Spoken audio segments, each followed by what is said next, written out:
host, Rick Z, and we're coming to you from the Clubhouse Studios here in beautiful downtown Rhinebeck. Our guest today, I'm very happy to say, wonderful musician, all-around great guy, enigmatic character. I'll go as far as to say that. I'm talking about Willy Amrod. Willy, welcome to the Rick Z Show.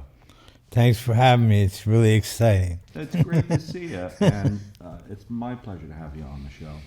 You've been playing a long time, Willy, a lot longer than I have, and I've been playing a long time. I can't believe how long I've been playing, 33 years or something like that. You predate me by maybe 10 years, 15 maybe, I don't know. When did you start playing? Well, I started playing when I was 10 years old. I started playing guitar when I was 12 years old, and I was born in 1952, so that's some arithmetic to be done. I'll figure it out later when I listen to the show. But professionally speaking, when did you start playing? When I was 12 or so, I started playing.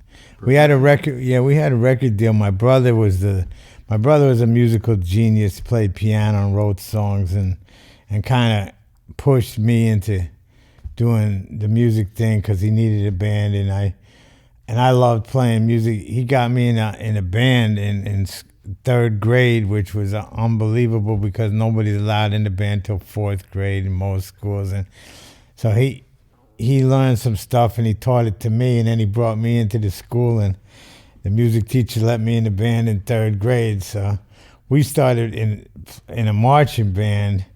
Soon thereafter, it was the fire department in Suffern, New York, had a marching band. We started. He only got $10 a parade, but it was still professional. And then we played some rock and roll music. The Beatles were just coming out, and when I first started playing guitar, Elvis was the king, and the Beatles came out soon thereafter. So maybe like I've been playing since '63, something like that. 64. And you have a big family. You're one of what, 7 kids? Yeah. And you have 45 cousins or something like that. Are there a lot of musicians in the family? I know your brother and yourself are musicians. Yeah, I have a brother that died. He was a musician, and nobody else really took it too seriously, although they played music in high school. They had ability, though. Yeah, some music, I feel, some people that have gifted naturally. I don't think I was that, but if you work hard enough at it, you can play music. That's why I think so many kids today don't want to work at it. It takes a while before it sounds okay.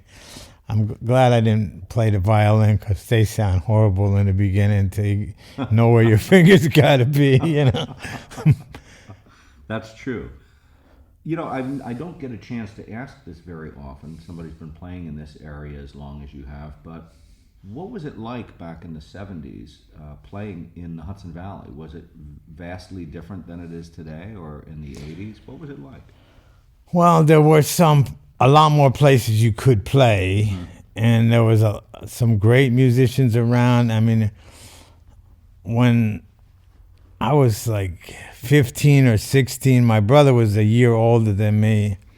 We ended up opening up at a show for Janis Joplin and Paul Butterfield, both who were living in Woodstock at the time, and they were getting ready to play some really big shows. And they were playing some colleges in New England, and one of the guys that was in charge of one of the concerts at I think it was called Franklin Pierce College. It's still around. Franklin Pierce in New Hampshire. Yeah. So Janis and Butterfield were going up there, and I never heard of Janis Joplin because she had the first hit was called Big Brother and the Holding Company. And I, of course, heard of Paul Butterfield Blues Band, and to this day, they're one of my favorite bands. And after seeing them play, I had to have horns in my band, and I was fortunate enough to meet some really great horn players along the way. So that's where it all started with you and the horns. That's interesting. A lot of people cite Paul Butterfield as a big influence. I know we had Robbie Dupree on the show last week, and he was talking about how that really changed his direction, because he said Paul and we kind of looked like we were the same ilk. You know, we had a similar look, and he would go down to the Village and see Paul play, and it was like a revelation to him. Cindy Cashdollar was another one that I guess Paul Butterfield kind of took her under his wing and had a really big influence on her, and also you.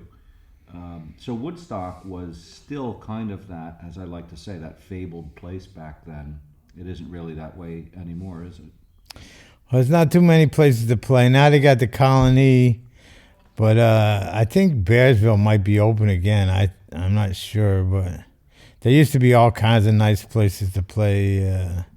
The Tinker Street Cafe was a different name back then. Were there a lot of cover bands like there are today, and there have been over the last 30 years, or was there more original music? Original music had a chance back then in all these clubs. I mean, I remember being, an audience guy, and I had no interest in listening to somebody play somebody else's music. It was all about songwriting, and at an early age, my brother was writing the songs, and I always loved the idea that nobody played the music we played, so we could play it any which way we want. Nobody's saying, "Oh, they didn't play it right," Yeah.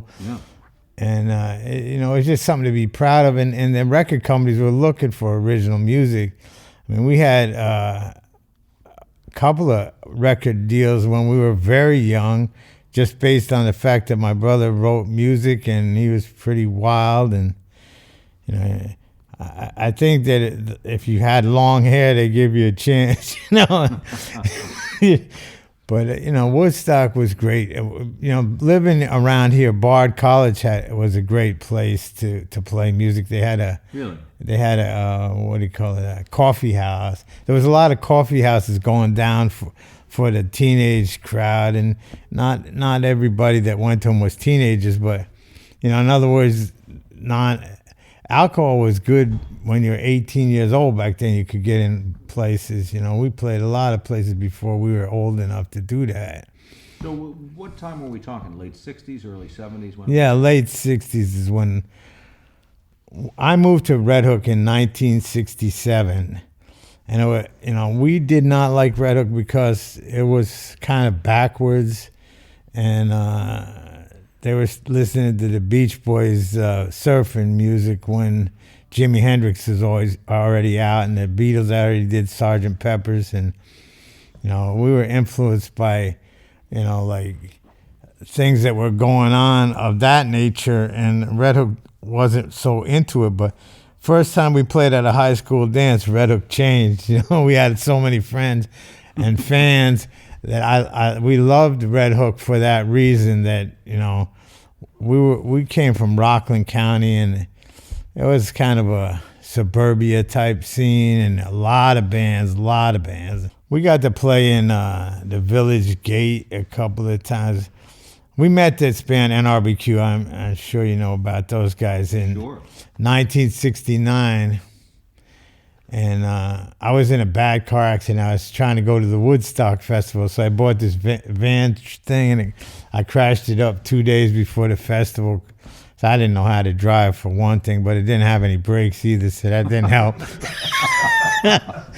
That puts a hint. Yeah, so Joey Spompanato came to visit me in the hospital, and I didn't even know him at all. My brother met him at the Dutchess County Fair because the Q played there. Steve Ferguson, who was their lead guitar player, he wrote a lot of their songs in the beginning. He was my biggest musical influence. I got to play with him a couple of times in my life, and he's on a couple of records that I made. He played on a couple of songs.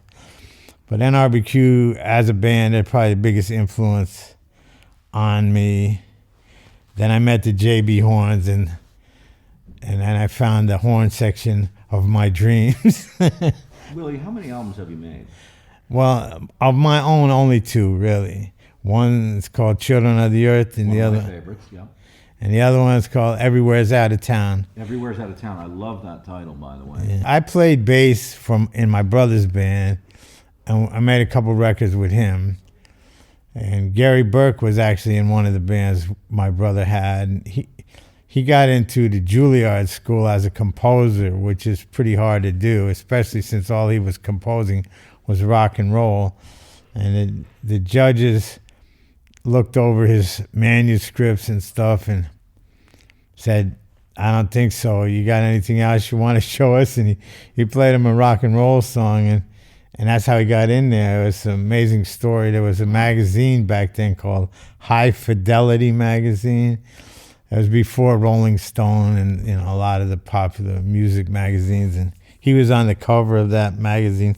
Mostly what they did was they kind of wrote about the stereos that were great at the time, like Macintosh and stuff, High Fidelity magazine. But they would write articles about, musicians and stuff too. Willie, you still have a long-standing band, a band that you've been with for a long time. You always called them the In Crowd, right? Yeah, the In Crowd was 20 years long. Started like, I don't know, mid-'70s to the mid-'90s. Then when I made the Children of the Earth record, I started calling the band the Children of the Earth. And as Rob Leon, I played a lot with him. He was the bass player for the whole record. A great staple of the Hudson Valley music. A tremendous musician. Unfortunately, no longer with us, but guy could pretty much play anything. Yeah, Rob and Gary Burke. That was the bass and drums rhythm section.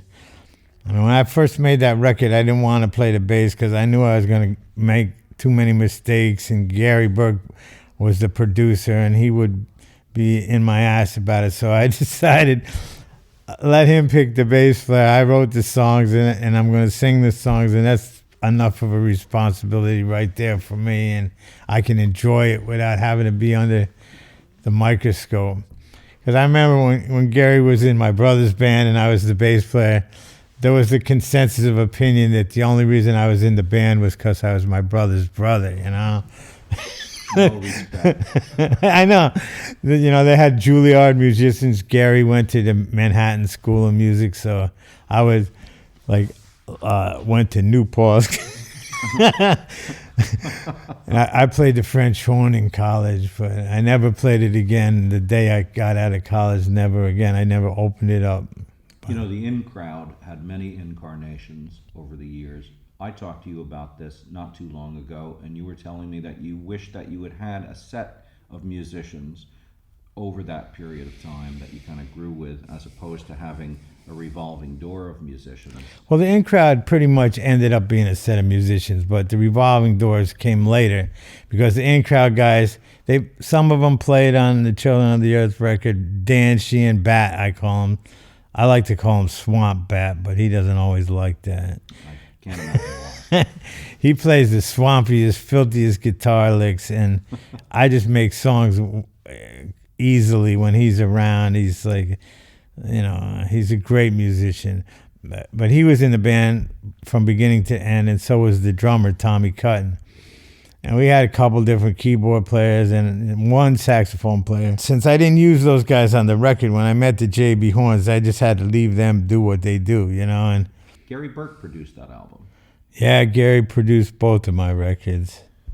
Why work with Gary? I mean, I know why. I've worked with him myself. He's a great musician and a great producer. But why don't you produce your own records? What does Gary bring to the table that you keep coming back for?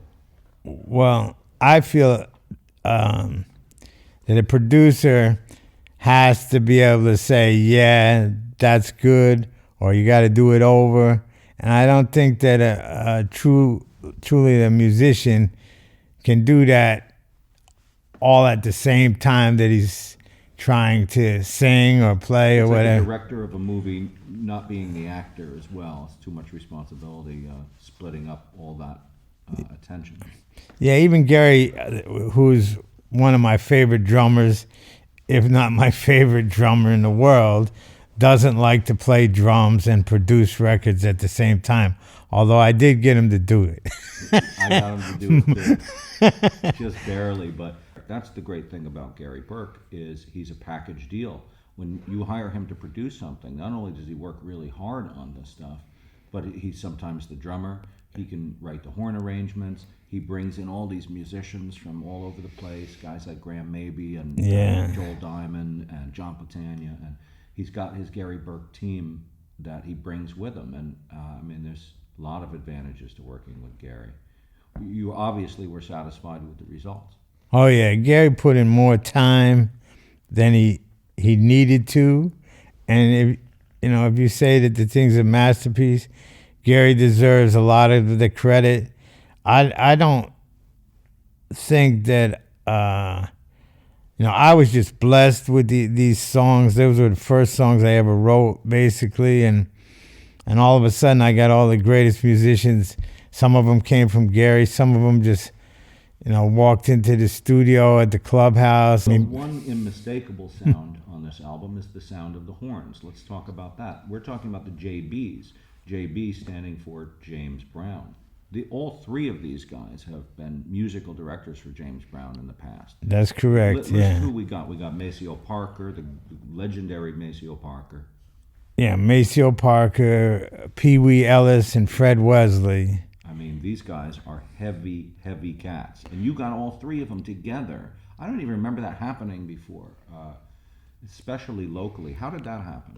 Well, it turns out that James Brown went to jail, and the only one that was still playing with him at that time was Maceo, and that kind of put Maceo out of a job, and he reached out to Fred Wesley, who was his constant companion for years, and they both agreed, let's try and get Pee Wee, who was working with Van Morrison. Pee Wee was Van Morrison's band director for several years, like maybe 7 or 8 years, and then he left to do the J.B. Horn thing. Then he went back and did another 7 or 8 years. And Pee Wee is a great songwriter, but he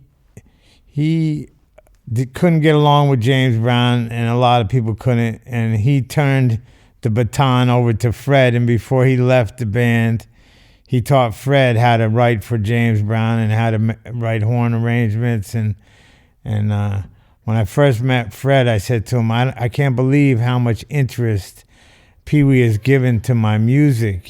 Between him and Gary, they were like obsessed with making this great record, right? And so I said this to Fred before, I met him over the telephone for the first time, and he said, well, Pee Wee did the same thing for me, so whatever Pee Wee wants me to do, I'm always there for him, Wow. So Gary said something interesting. He said when those guys got together to do the horn arrangements, they do a rundown of the song, and by the time the song came to a conclusion, they kind of had their arrangements already. They had worked together so often and so closely that they can come up with arrangements like that. Yeah. And they came up with their own, obviously, but Gary does a lot of the horn arrangements on other albums. Yeah. Did he have a hand in the arranging at all, or was it all? No. No, I mean, he's not going to touch that. Pee Wee, some of the couple of the first songs, they kind of did a little bit on the fly, and they had 30 years of playing together, so they kind of. It's remarkable to watch them, play a concert or anything they do is just amazing to watch. But Pee Wee since he wasn't working for Van Morrison, he was just doing the JB thing, and they weren't touring yet, and so Pee Wee had some time, and I lived in a big house at the time, and I just gave him a room, and in his room on all 4 walls, he had separated the songs on the record, and he would make little notes on little parts of each song, and he did a lot of in-depth writing. Wow, that's really interesting. Yeah, and he was into it. Yeah, he was way into it. You know what he said to me, which of course never came true, but he was James Brown's musical director in the '60s. And then he was this lady called Esther Phillips. She was a jazz lady, Esther Phillips, musical director in the '70s. Then he was Van Morrison's musical director in the '80s. And then he said, I'm going to be Willy Amrod's musical director in the '90s, Lucky man. Yeah. Willie, I keep my notes with me. I try to downplay them. I leave them on the table. I take a glance at them from time to time while I'm doing the interview. But this, I made a complete separate page. I don't even mind people hear that, people. I don't even mind people hearing it because I like this this. is notes about this great album that I love, Children of the Earth. The opening tune, you've got this modulated voice saying something very cryptic. Oh yeah. Something about Machines were mice and men were lions once upon a time. What does that mean exactly? Well, actually, the person that wrote that was Moondog. I don't know if you know who Moondog was, but he's a blind dude, and Okay. he would stand out on the streets by the 51st Street and 7th Avenue, somewhere around there, and he would recite this poetry, and he would accompany himself with his walking stick, and he'd bang it on the ground in these like polyrhythms and recite poetry, against it. So Columbia Records was real near there, and they brought him in and recorded him, and he actually had written orchestral music. And the first record came out was an orchestra playing, and just before the one tune started, he said that when machines were mice and men were lions, once upon a time. Wow. Now it lives the opposite. It's twice upon a time. Basically, it's saying that mankind has let the machines become more important than the men. Oh, I see. I get it.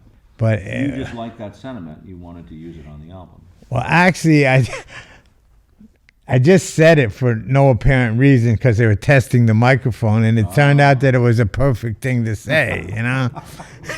Any one of these questions, I get a great answer. I just let me ask a few more things. Well, let me make a statement first about the album.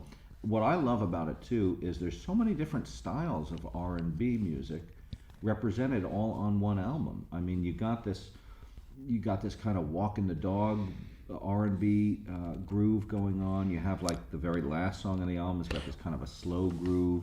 You have let's see, you got this, oh well, Trust Me has its own kind of, it's almost like a Mustang Sally type groove, you know what I mean? Yeah, but which one is the Walking the Dog? I thought you were referring to Trust Me as the Walking the Dog No, one. it's got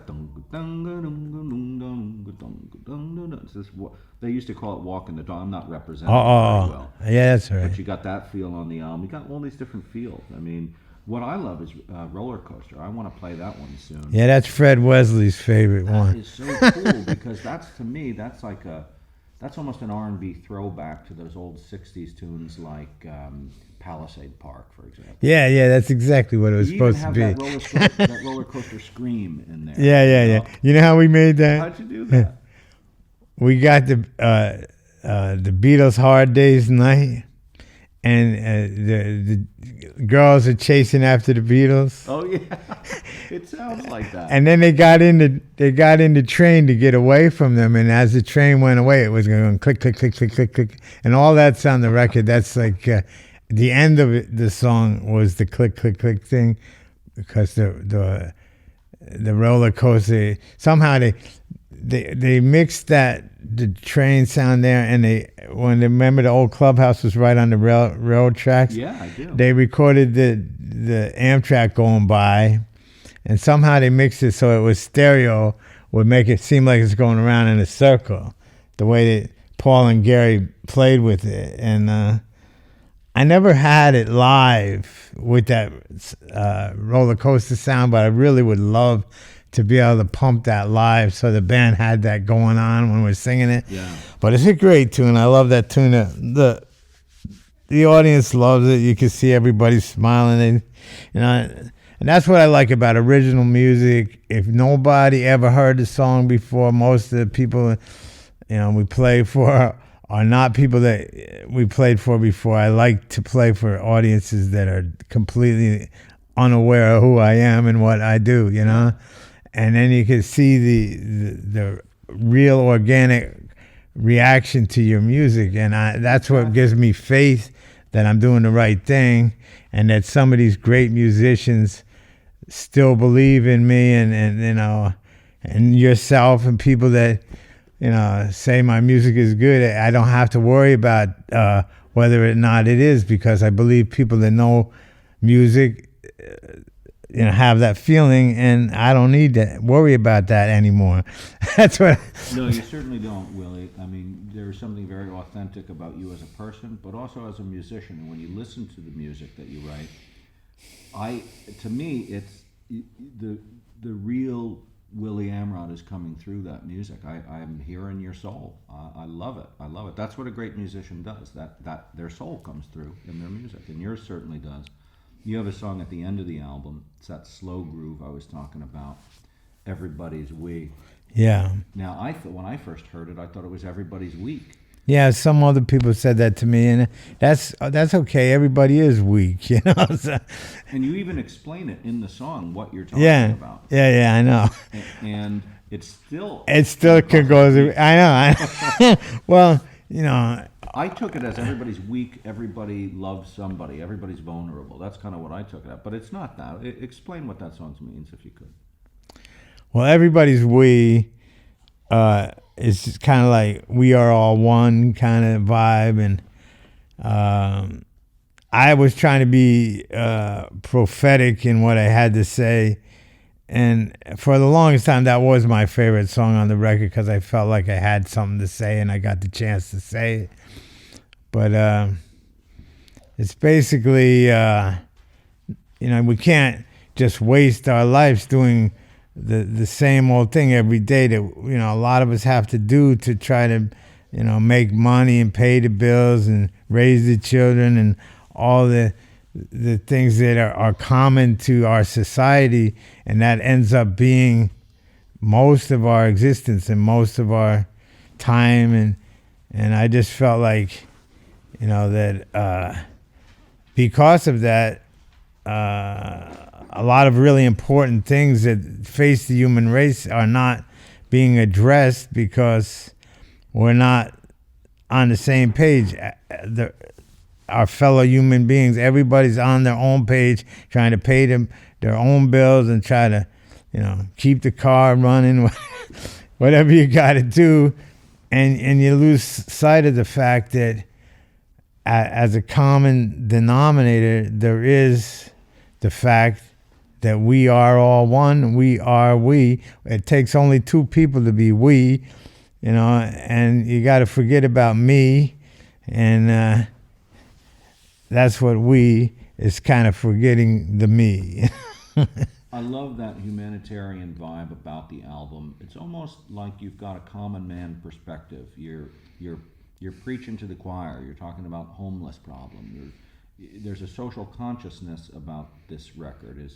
Is that true of all your music, or is this record more like that than others? This record is mostly that. The Children of the Earth. It's 30 years ago we made the record, and next year we're gonna celebrate 30th anniversary and try to, clean up the record and send it back out again.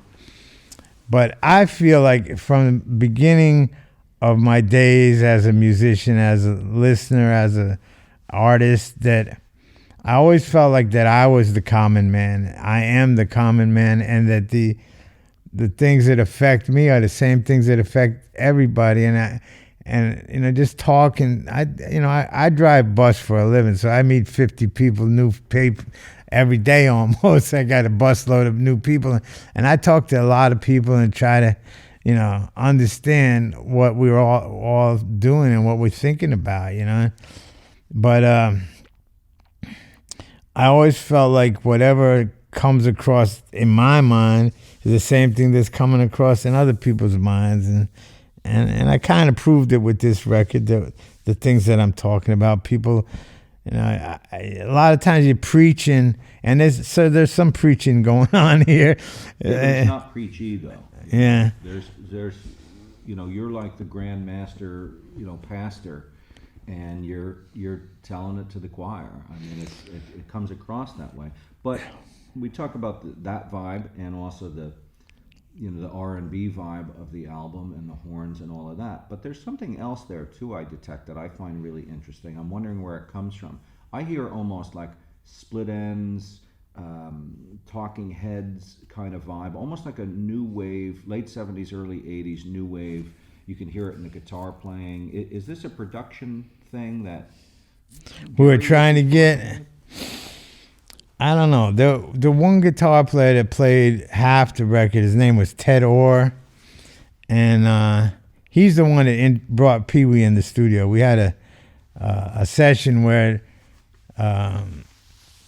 Michael Antunes, who was the saxophone player from Beaver Brown Band, was supposed to come, and he couldn't make it because of a snowstorm. And we're in Germantown, and it's snowing, and it's beautiful. And we got no saxophone player, and we're trying to get the sax on the Children of the Earth. So you hear the first note of the saxophone solo on Children of the Earth.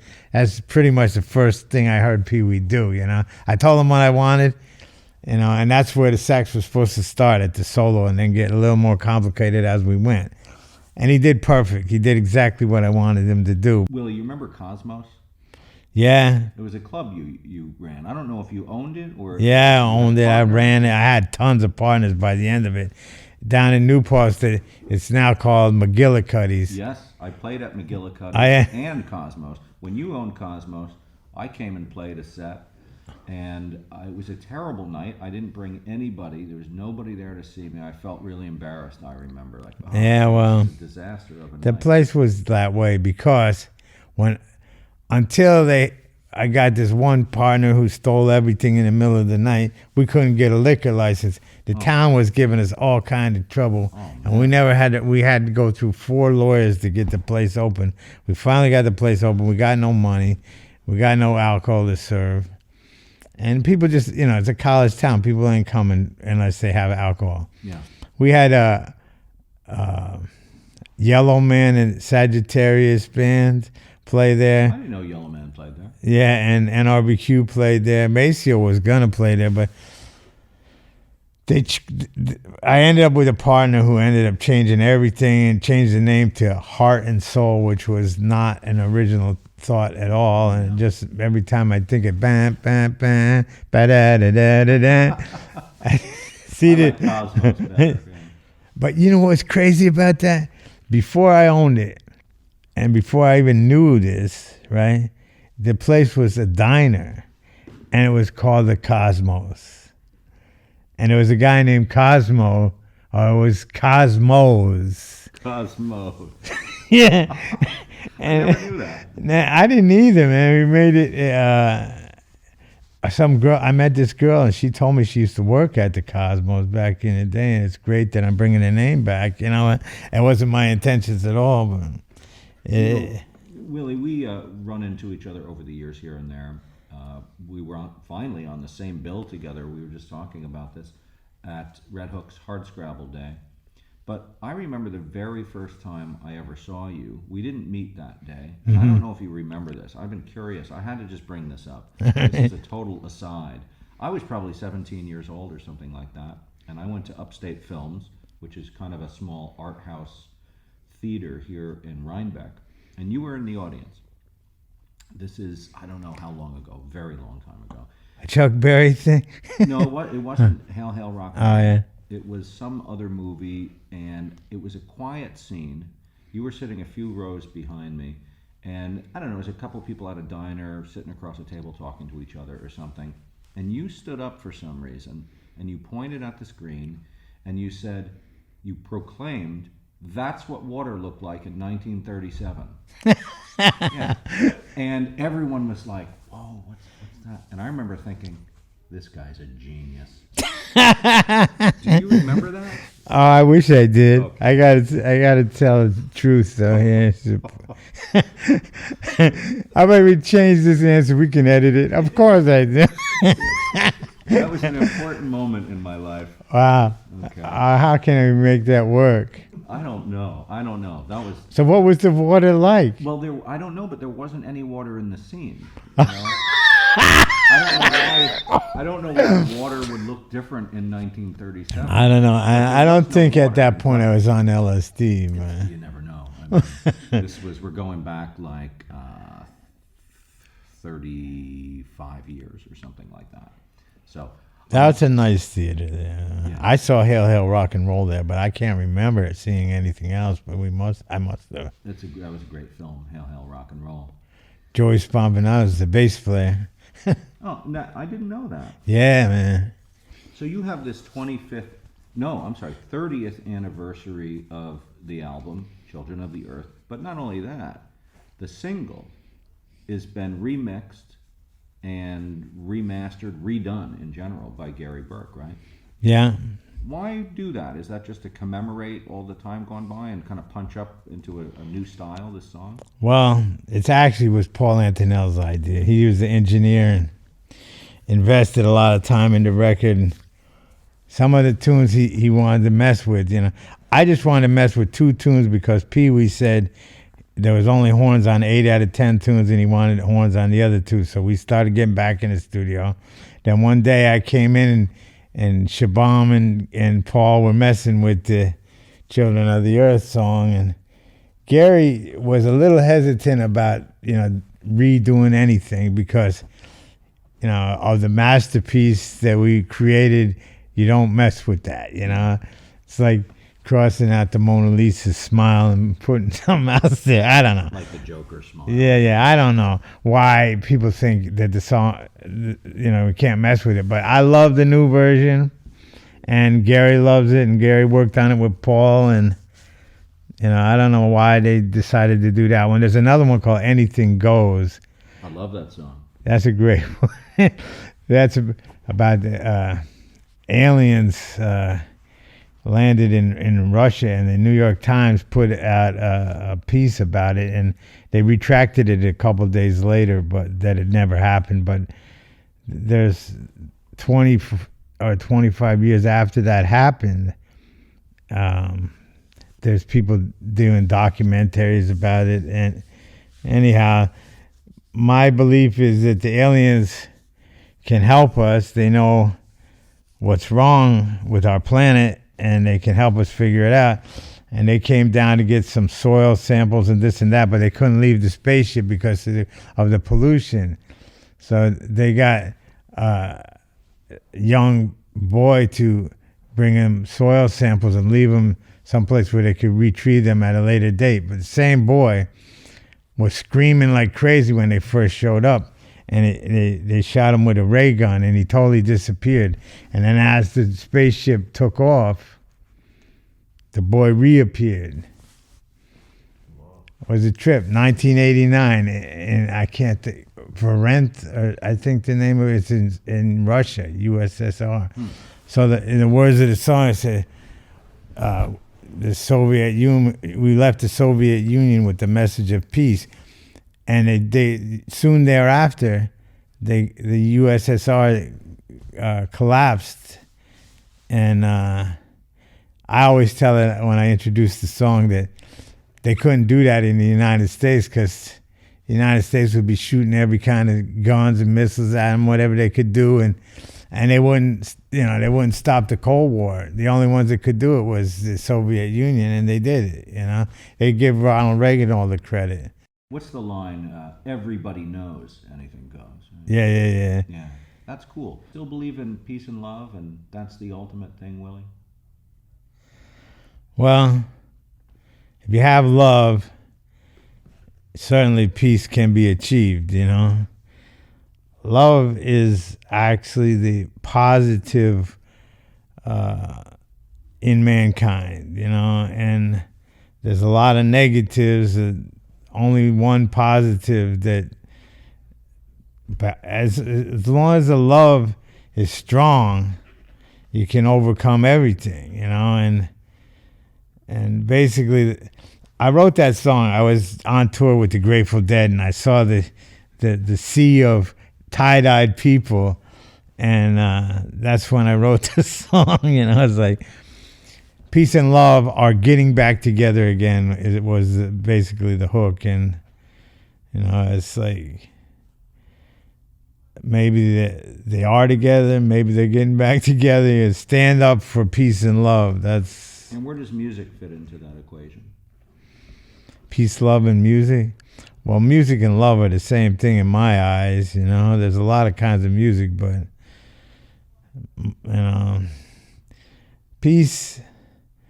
I don't know. Peace and love was just something everybody said in the '60s when I was growing up, and I have not faltered in that respect, and I see generations after generations, grabbing onto that message, and people say it. They use the peace sign. It's like it's certainly not big enough to take on the politicians of the world, but it could be. We got to keep fighting the good fight. That's what musicians do. And Yeah. I'm sure that you'll keep doing that. And there's a lot of peace and love in your music and in your style, Willie. And thank you so much for being here today. I really appreciate you coming by and talking about your career and just hanging out. It's been great to get caught up. Yeah, it's been a lot of fun. Fun is important too. Peace, love, and fun.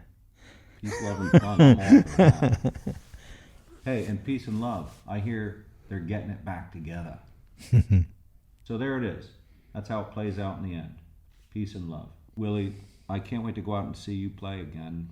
I notice you play around. You're there. You keep popping up. You keep coming back. And I'm going to come out and watch your next gig. Wherever it is, I'm going to try to come down there. I know you played the Falcon. And That is the next gig. that's the next one? April 24th, yeah. Try to come out and see that. Otherwise, That would be great to see you there, man. It would be Yeah. wonderful. thanks again, Willie. Great to have How about Rusty? Maybe we'll get him there you. We'll get too. Rusty to come down. Absolutely. Thank you so much, Willie. Thank you. You're listening to The Rick Z Show. I'm your host, Rick Z, produced and engineered every week by Rusty Johnson. And hey, thanks to Paul Antonell and Clubhouse Studios for hosting us this evening. Don't forget to click subscribe. Come back next week, and who knows who we're going to have sitting in this chair next to me. Some other talented Hudson Valley musician, no doubt, and we will see you then.